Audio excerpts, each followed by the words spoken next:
Bismillahirrahmanirrahim. Alhamdulillahilladzi hadana lihadza wa ma kunna linahtadiya laula an hadanallah. Asyhadu an la ilaha illallah wahdahu la syarika lah wa asyhadu anna sayyidana Muhammadan abduhu wa rasuluh. Allahumma salli wa sallim wa barik ala sayyidina Muhammad wa ala alihi wa sahbihi wa mawalah, amma ba'd. Yang kita hormati dan kita cintai para habaib, para alim ulama, para muhibbin, hadirin hadirat rahimakumullah. Selalu kita panjatkan puji syukur kehadirat Allah Subhanahu wa taala atas berbagai macam karunia yang dilimpahkan kepada kita. Dan juga salawat dan salam selalu kepada junjungan kita Nabi besar Muhammad sallallahu alaihi wasallam dan kepada seluruh keluarga, sahabat, zuriat dan para pengikut beliau. Para muhibbin rahimakumullah, sampailah kita kepada surat yang ke-24 daripada surah-surah Al-Quran. Ar-Rabi' wal Ishrun min suwaril Quran, Suratun Nur, Madaniyatun wa ayatuha arba'un wa sittun. Yang ke-24 dari surah-surah Al-Quran, yaitu surah An-Nur. Surat An-Nur atau surat yang artinya cahaya ini diturunkan di Madinah, dan ayat-ayatnya berjumlah 64 ayat. Surat yang ke-24 ini dinamakan dengan surat An-Nur, artinya cahaya, karena di dalamnya banyak sekali menjelaskan tentang hukum-hukum Allah. Banyak sekali penjelasan-penjelasan tentang hukum-hukum, syariat-syariat yang diwajibkan Allah kepada kita,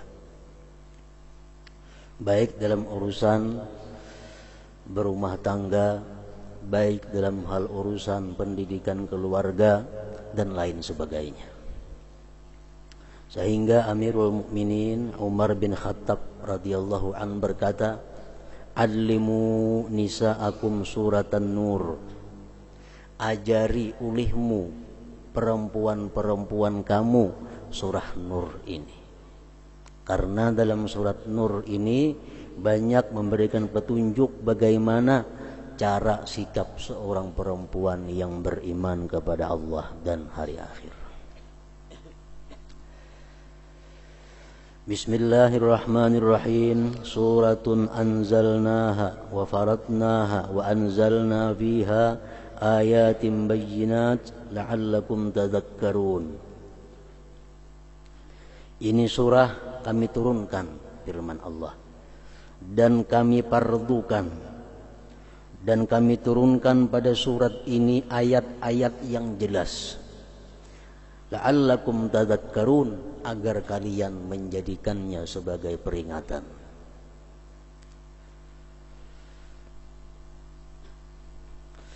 Kemudian ayat yang kedua, az-zaniyatu waz-zani fajlidu kulla wahidin minhuma mi'ata jaldah wa la ta'khudhukum bihima ra'fatun fi dinillah in kuntum tu'minuna billahi wal yawmil akhir wal yashhad 'adzabahuma dha'ifatun minal mu'minin.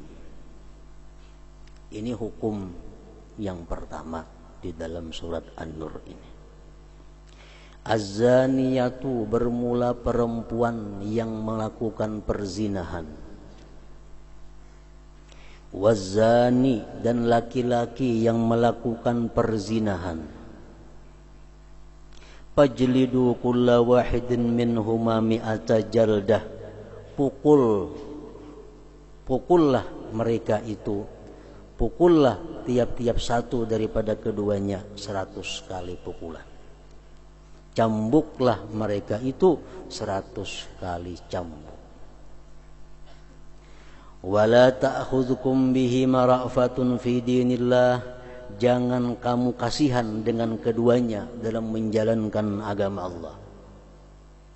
Kalau marasnya dipukul, marasnya disiksa. Jangan sampai demikian terhadap orang-orang yang melanggar hukum Allah. Karena Allah yang menurunkan hukum ini lebih sayang daripada kita kepada makhluknya. Dan jangan kasihan kamu dengan keduanya dalam menjalankan agama Allah jika kalian beriman dengan Allah dan hari akhir. Dan hendaklah menyaksikan akan pemukulan keduanya itu sekelompok daripada orang-orang yang beriman. Di muka masjid kah? Di tengah orang manakah? Pokoknya pencambukan itu dilaksanakan di tengah-tengah orang yang beriman. Nah, ini hukum Allah Subhanahu wa ta'ala kepada orang-orang yang melakukan perzinahan tadi.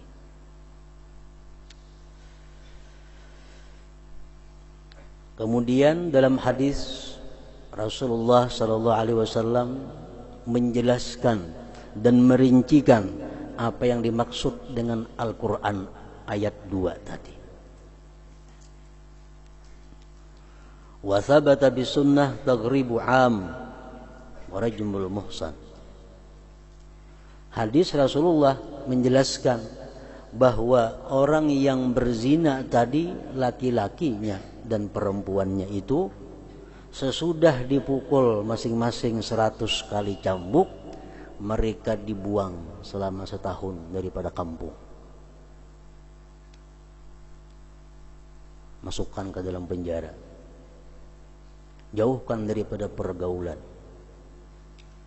Karena apa? Karena orang yang melakukan zina ini akan mendatangkan sesuatu yang sifatnya negatif kepada masyarakat.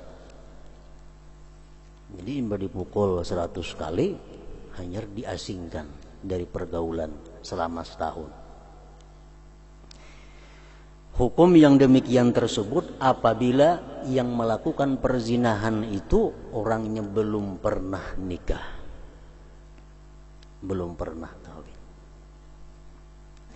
Apabila orang yang melakukan perzinahan itu sudah pernah nikah atau sudah pernah kawin, melakukan perzinahan bukan pukul hukumnya, tetapi dia dirajam sampai mati. Dirajam itu artinya dilimpari dengan batu sampai dia mati di tempat itu. Itu kalau yang melakukan perzinahan ini orang yang sudah nikah atau pernah nikah. Itu dijelaskan oleh junjungan kita Rasulullah sallallahu alaihi wasallam. Para muhibbin rahimakumullah. Zina salah satu di antara dosa besar. Apa yang dimaksud dengan zina itu? Apa definisi atau ta'rifnya zina? Zina adalah melakukan hubungan suami istri tanpa ikatan nikah yang sah dari sepasang manusia, laki-laki dan perempuan yang balik dan berakal dan mengetahui haramnya. Nah, itu ngarannya adalah zina. Melakukan hubungan suami istri tanpa ikatan nikah yang sah dari sepasang manusia, laki-laki dan perempuan yang balik dan berakal dan mengetahui tentang haramnya itu zina. Lalu andai kata orang melakukan hubungan suami istri tapi melalui nikah, bukan zina ngarannya. Bukan zina karena nikahnya sah. Dari sepasang manusia. Kalau manusia lawan kambing kada zina ngarannya. Lain zina. Kenapa? Itu bukan sepasang manusia. Manusia lawan binatang bukan zina. Namun jangan diartikan itu boleh, kada, tetap dosa besar juga, cuma ngarannya lain zina. Misalnya mantang-mantang kada zina dianggap boleh lawan kambing lah. Nah, kada macam itu. Dosanya besar, tapi ngaran hukumnya itu bukan hukum zina. laki-laki dan perempuan. Kalau sama laki-laki itu kaum Nabi Lut. Liwat ngarannya hukumnya lain zina. Atau sama-sama perempuan ngarannya sihak hukumnya. Yang balik orangnya, balik berakal. Kalau orang gila kata ada zina bagi orang gila. Dan mengetahui haramnya. Nah, bagi orang-orang yang kada tahu haramnya karena dia hanya masuk Islam, itu bukan dikatakan zina. Para muhibbin rahimakumullah, Allah Subhanahu wa taala berfirman, "Wala taqrabuz zina innahu kana fahishatan wa sa'a sabila." Jangan kamu mendekati zina, karena zina itu adalah sesuatu yang jahat dan sejahat-jahat jalan. Jangankan melakukan zina, mendekati saja dilarang Allah. Kayak apa ngaran mendekati itu? Memandang lawan jenis sudah termasuk mendekati. Bersentuhan dengan lawan jenis yang bukan mahram sudah mendekati, hukumnya haram. Berduaan di satu tempat laki-laki dan perempuan yang bukan mahram, hukumnya haram. Kenapa? Mendekati perzinahan. Wala taqrabuz zina, mendekati saja jangan, apalagi melakukan zina.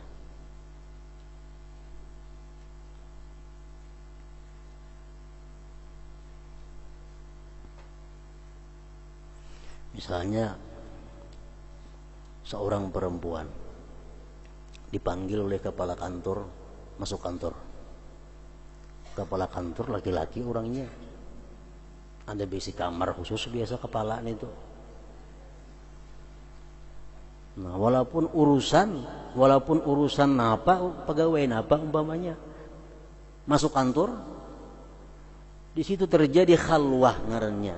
Nah, ini sudah mendekati zina. Haram itu hukumnya. Motor bini-bini hendak ke pasar. Dalam motor penumpang kadang-kadangnya supir seikung. Kada boleh berbuat bini-bini di motor itu. Kenapa? Karena khalwat ngarannya, mendekati perzinahan. Kada boleh berbuat. Kalau di motor hanya seikung supir orangnya. Bini-bini mengawani di muka duduk maginnya. Nah, itu sudah ngarannya mendekati zina. Nah, wala taqrabu zina. Kenapa laki-laki bini-bini yang bukan mahram diharamkan berjabat tangan? Karena itu mendekati zina. Mendekati zina. Nah, jadi banyak hukum Allah yang keluar daripada firman-Nya, wala taqrabuz zina innahu kana fahisyatan wa sa'a sabila. Rasulullah sallallahu alaihi wasallam bersabda, "Ma min dzambin ba'da syirki billah a'zam indallah min nutfatin wada'aha rajulun fi farjin la yahillu lah." Rawahu Ahmad. Tidak ada dosa, kata Rasulullah, tidak ada dosa sesudah menyekutukan Allah yang lebih besar di sisi Allah daripada setitis air mani yang diletakkan pada rahim perempuan yang tidak halal baginya. Artinya zina. Tidak ada dosa besar sesudah menyekutukan Allah selain daripada perzinahan.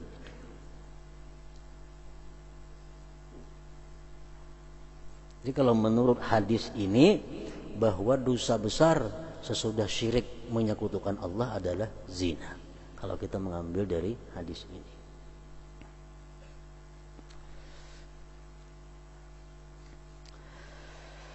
Qala Ibnu Hajar fi zawajirihi qala Nabi sallallahu alaihi wasallam, Rasulullah bersabda, "Man waqa'a 'ala dzati mahram faqtuluh."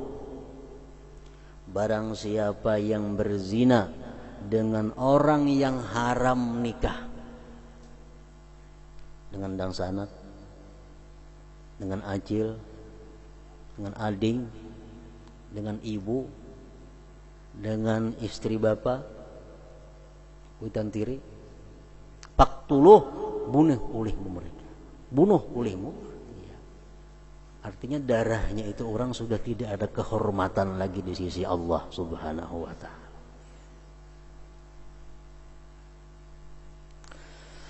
وقال النبي صلى الله عليه وسلم لا يزني بعشرة نسوة أيسر عليه من أن يزني بامرأة جاره. Sungguh bahwa seseorang berzina dengan 10 perempuan lebih inting atasnya daripada bahwa dia berzina dengan istri tetangganya. Bini tetangga, dosa zinahnya besar. Lebih intim berzina 10 kali dengan perempuan lain.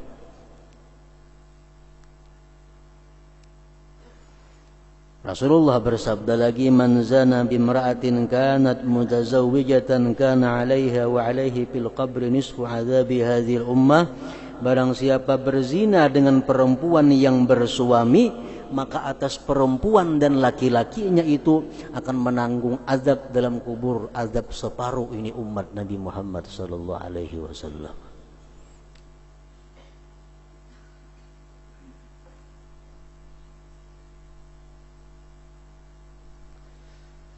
Imam Az-Zahabi mengatakan, a'zamuz zina, paling besar dosa zina itu az-zina bil berzina dengan ibu. Wal ukhti, lawan sang sanak. Wa mra'atil ab, dengan istri bapak, istri ayah. Wa bil maharim, dan dengan orang yang haram nikah. Berzina dengan orang-orang yang haram dinikahi karena keturunan, itu dosanya sangat besar. Wa qala ghairuh, berkata selain Az-Zahabi, az-zina bi ajnabiyyatin la zawja laha azim. Berzina dengan perempuan lain yang bukan mahram, yang bukan tetangga, azim, itu dosanya besar. Wa a'zamu minhu, lebih besar daripada itu, bimra'atin laha zauj, berzina dengan perempuan yang punya suami, lebih besar lagi. Wa a'zamu minhu bimra'ati jarih, lebih besar lagi berzina dengan perempuan istri tetangga, lebih ganal lagi dosanya. Wa a'zamu minhu bimahramin, dan lebih besar daripada itu lagi berzina dengan orang yang haram dinikahi. Wa abhashu minhu, dan lebih jahat daripada yang demikian itu, idza kana fi syahri Ramadan, bila zina dilakukan pada bulan Ramadan. Aw fil baladil haram, atau di tanah haram, di negeri yang haram.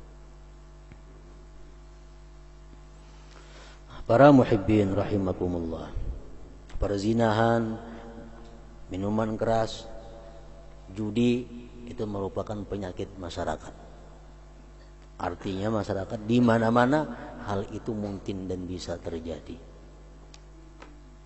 Dan iblis selalu menggoda, selalu membujuk, merayu agar manusia ini melakukan perzinahan kah, minum arak kah, atau perjudian. Dalam sebuah hadis disebutkan dari Rasulullah sallallahu alaihi wasallam yang artinya bahwa iblis ini kepalanya syaitan. Syaitan itu anak buahnya aja, iblis ini pimpinannya. Iblis mengumpul syaitan-syaitan, dikumpul. Lalu ujar iblis, wahai syaitan-syaitan, siapa di antara kalian yang bisa menyesatkan manusia dengan sesuatu yang sangat sesat, maka dia akan aku beri penghargaan dan akan aku pasangkan mahkota di kepalanya. Makin berat itu maksiat yang bisa digoda, makin besar kehormatan yang akan diberikan oleh iblis kepada syaitan. Berangkat syaitan mencari mangsanya. Kemudian beberapa waktu datang. Sudah kaji iblis, sudah. Nah, apa naikkan berhasil? Ya syaitan, wahai tuan, wahai iblis, ulun memecahkan orang berumah tangga. Orang suami istri yang dulunya rukun, dulunya bagus, ulun hancur, ulun goda, akhirnya cerai. Jadi iblis itu inting jam tu ngarannya gawian itu. Nya cerai mbahnya rujuk napa? Orang cerai kau haja rujuk. Nah, ini kamu ada dapat penghargaan mun kayak itu haja gawian. Terlalu inting. Datang pulang syaitan yang selanjutnya. Napa ikam berhasil napa aja iblis? Jadi syaitan nang ini, wahai iblis, aku berhasil memecah belah orang yang berkawan, orang yang bersahabat. Dulunya saling cinta mencintai, karena aku adu domba akhirnya jadi kada bertaburan, akhirnya jadi bahwa. Belum apa-apa aja iblis itu. Kenapa? Imbahnya berdamai, kita ada bapaknya lagi. Karena orang berhuwal mau berdamai. Datang lagi syaitan selanjutnya. Ini gampang napa aja iblis? Aku wahai iblis, jara syaitan ini berhasil membujuk sepasang laki-laki dan perempuan. Akhirnya dia melakukan perzinahan. Nah, ini yang hebat aja iblis. Ini yang hebat. Ini yang berhak untuk dipasangkan mahkota. Kenapa sebabnya? Karena orang yang melakukan perzinahan itu dicabut Allah Subhanahu wa taala imannya.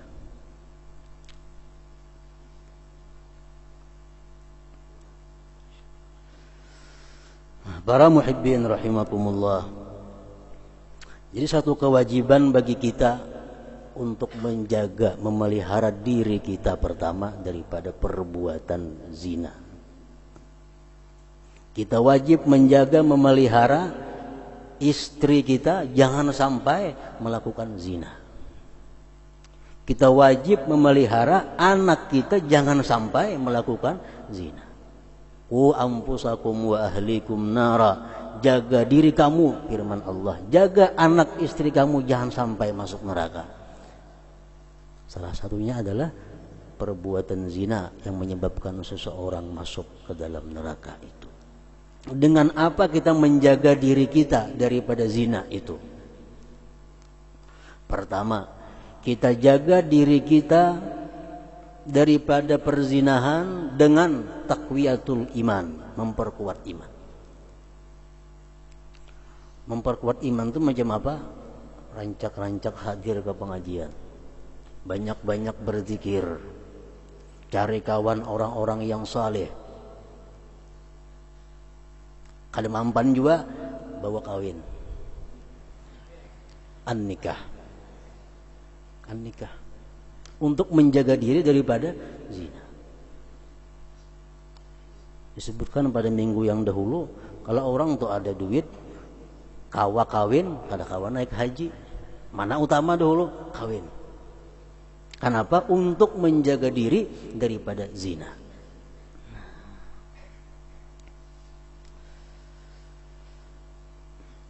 Kemudian kita wajib menjaga istri daripada zina. Kayak apa cara menjaga istri?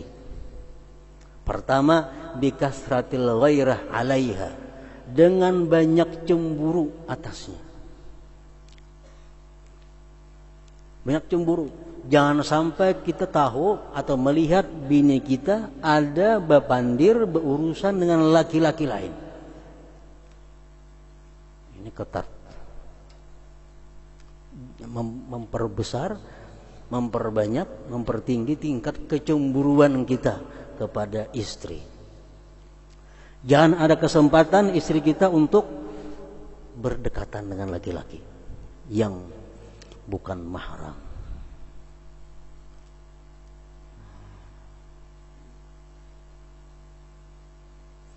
Yang kedua, Kalau sudah kita cemburu, kita pelihara, kita jaga bini kita. Yang kedua, hifdzu nafsih aniz zina, menjaga dirinya sendiri daripada perzinahan. Bini kita jaga, jangan sampai berdekatan dengan laki-laki lain. Diri kita pun kita jaga sedemikian rupa, jangan sampai kita terjerumus kepada perzinahan. Karena Rasulullah SAW bersabda, "Ifu an-nisa innas ta'iffa nisa'ukum." Jaga diri kamu dari perempuan-perempuan manusia, niscaya menjadi baik istri-istri kalian. Artinya kalau seorang laki ini berbuat kada baik dengan perempuan-perempuan lain, bini kita pun kayaknya akan dimakan orang juga. Bini kita akan diganggu orang juga. Kalau nang laki katuju mengganggu orang lain, katuju menggoda orang lain, bini kita walaupun kita ketat macam apa, ada kayaknya jalannya. Ifu, jar Nabi kita, an-nisa innas ta'iffa nisa'ukum. Kalau kita hendak bini kita jadi baik, baiki diri kita.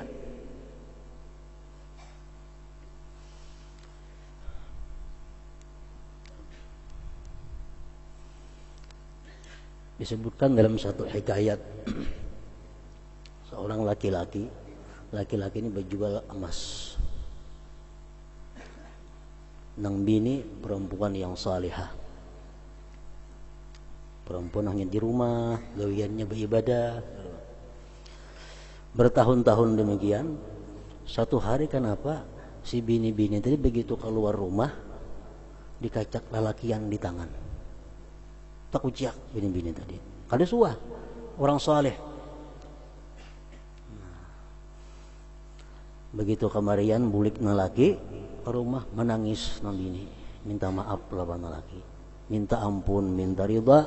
Kenapa gini laki? Karena tangan ulun dijapai laki-laki lain tadi. Jangan laki cam kuridai aja, karena aku tadi menjapai tangan bini-biniin juga. Waktu bebinian nukar galang, ku pasangakan tajapai tangannya. Pas bini seorang di rumah, digatuk orang juga. Nah, makanya jar Nabi, ifu an-nisa innas ta'iffa nisa'ukum. Nah, kemudian menjaga anak daripada perzinahan ini. Yang pertama, ib'aduhum anil aqranisu, menjauhkan mereka daripada kawan-kawan jahat. Jangan sampai anak kita ini dekat, bersahabat, intim dengan perempuan-perempuan, amunnya perempuan juga, perempuan nang kada bagus akhlaknya, nang kada bagus agamanya. Jaga anak kita, jangan sampai melayur bulik sekolah itu. Bulik sekolah pukul 2, datang ke rumah pukul 6, 4 jamnya kemana? Nah, ini kewajiban daripada orang tua.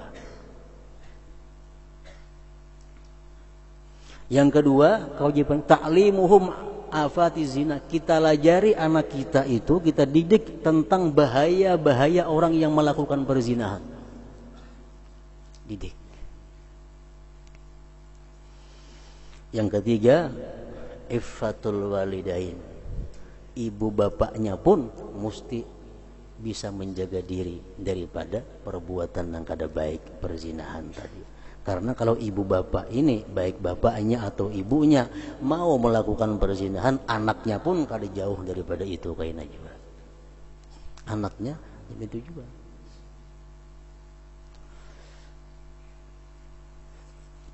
Ibnu Hajar Al-Haytami mengutip beberapa hadis Rasulullah yang intinya mengatakan bahwa inna zina lahu thamarat qabihah minha annahu yu'khadhu bimislihi min dzurriyyatiz zani.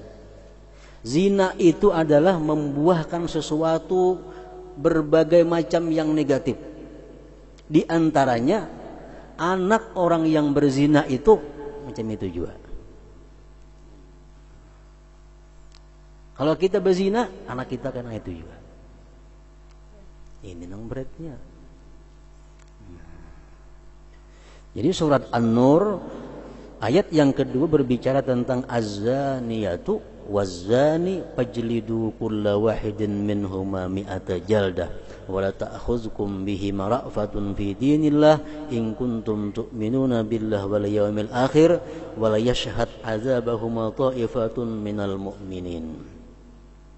Perempuan yang berzina dan laki-laki yang berzina. Para ulama tafsir mengatakan kenapa Allah membawa kalimat perempuan yang berzina lebih dahulu daripada laki-laki yang berzina. Az-zaniyatu waz-zani. Perempuan yang berzina dan laki-laki yang berzina. Kenapa Allah mendahulukan perempuan yang berzina? Ulama tafsir banyak mengatakan bahwa itu adalah perzinahan itu adalah timbul. Perzinahan itu banyak dikubarkan oleh perempuan. Perzinahan itu banyak digalakkan oleh perempuan. Nah, perempuan-perempuan yang memakai pakaian tidak menutup aurat itu sama dengan bahasa zinahi aku. Sama itu. Perempuan yang berbaju singlet selawar handap. Artinya apa itu bahasa isyaratnya? Zinahi aku. Makanya Allah mengatakan az-zaniyatu waz-zani. Urusan zina perempuan lebih banyak saham daripada laki-laki. Para muhibbin rahimakumullah. Kemudian ayat yang ketiga Allah berfirman az-zani la yankihu illa zaniyatan aw musyrikah waz-zaniyatu la yankihuha illa zanin aw musyrik wa hurrima dzalik 'alal mu'minin. Laki-laki yang penzina tidak boleh nikah kecuali perempuan yang penzina juga atau perempuan musyrik musuhnya. Perempuan yang penzina tidak boleh menikahinya kecuali laki-laki penzina juga atau laki-laki musyrik. Wa hurrima dzalik 'alal mu'minin, diharamkan yang demikian itu atas orang beriman. Kita misalnya mengambil bini orangnya penzina kada boleh. Mesti orang yang baik juga. Bini-bini yang penzina musuhnya laki-laki yang penzina juga. Sebaliknya macam itu juga. Wa hurrima dzalik 'alal mu'minin, dan diharamkan yang demikian itu atas orang yang beriman. Nah, para ulama tafsir menjelaskan bahwa ayat ini akhirnya hukumnya dinasakh sehingga menjadi makruh seorang laki-laki beriman kawin dengan perempuan yang suka berzina. Dulunya haram, kemudian dirubah oleh Allah menjadi makruh. Sebaliknya pun demikian pula. Ini laki-laki yang baik makruh kawin dengan perempuan yang suka berzina. Sebaliknya sama. Kemudian ayat yang keempat, walladzina yarmunal muhsanat tsumma lam ya'tu bi arba'ati syuhada fajliduhum thamanina jaldah wa la taqbalu lahum syahadatan abada wa ulaika humul fasiqun illa alladzina tabu min ba'di dzalik wa aslahu fa innallaha ghafurur rahim.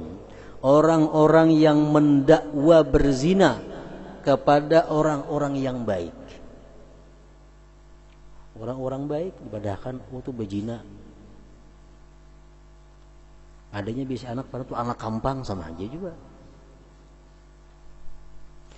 Orang-orang yang mendakwa orang lain berzina itu bila mana dia tidak bisa mendatangkan dengan 4 saksi, pukul oleh mereka 80 kali pukul. Dan mereka tidak akan bisa menjadi saksi selama-lamanya. Mereka itu adalah orang-orang yang fasik. Kita mengatakan orang berbuat zina itu berzina toh, itu digawinya toh. Nah, Bila kita berkata demikian, kita mesti bisa mendatangkan 4 orang saksi yang melihat betul bahwa dia melakukan zina.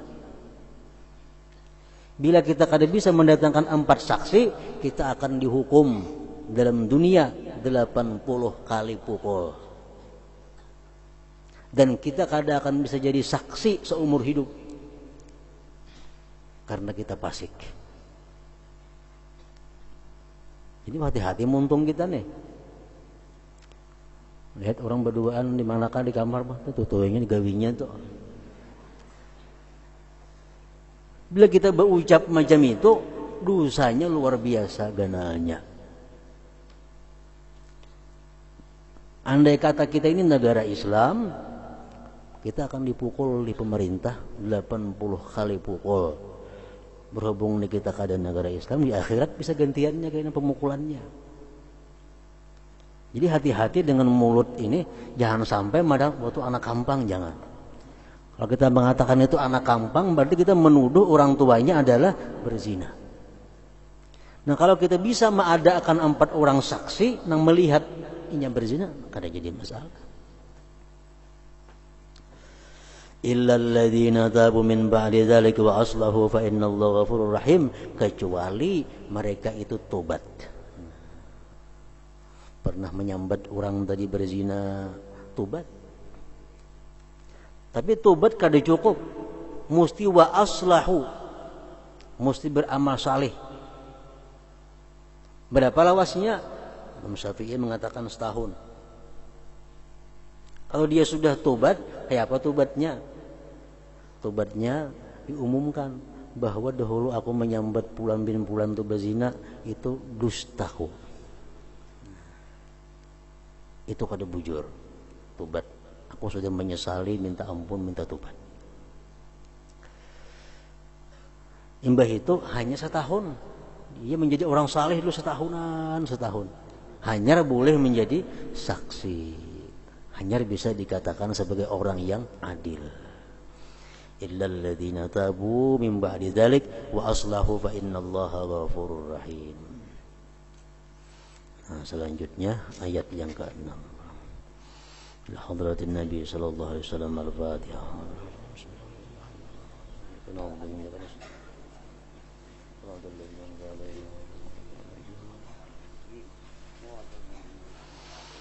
أشهد أن لا إله إلا الله وحده لا شريك له وأشهد أن محمدا عبده ورسوله لا إله إلا الله نستغفر الله لا إله إلا الله نستغفر الله لا إله إلا الله نستغفر الله لا إله إلا الله ونتوب إلى الله لا إله إلا الله محمد رسول الله صلى الله عليه وسلم فيا أيها الرجل منه شفاعة صلوا عليه وسلموا تسليما.